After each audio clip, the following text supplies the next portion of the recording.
Depuis la mise en place du blocus américain, nous avons suivi plusieurs navires en provenance de ports iraniens qui ont traversé le détroit d'Ormuz.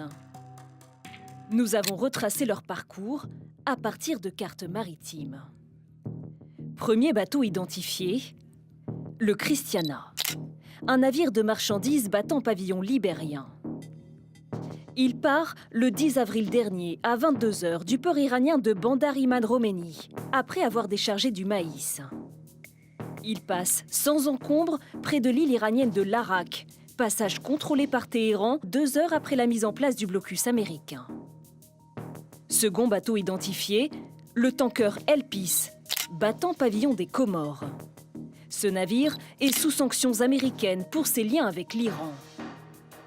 Il part du port iranien de Boucher le 31 mars dernier à 8h36.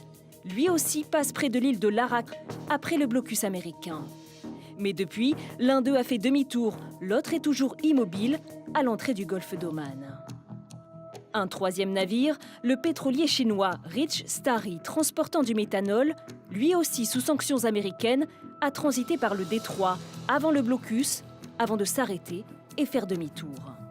Ces navires se sont-ils arrêtés d'eux-mêmes ou ont-ils été interceptés par les États-Unis à leur sortie du détroit? L'armée américaine annonce qu'ils ont bien été stoppés.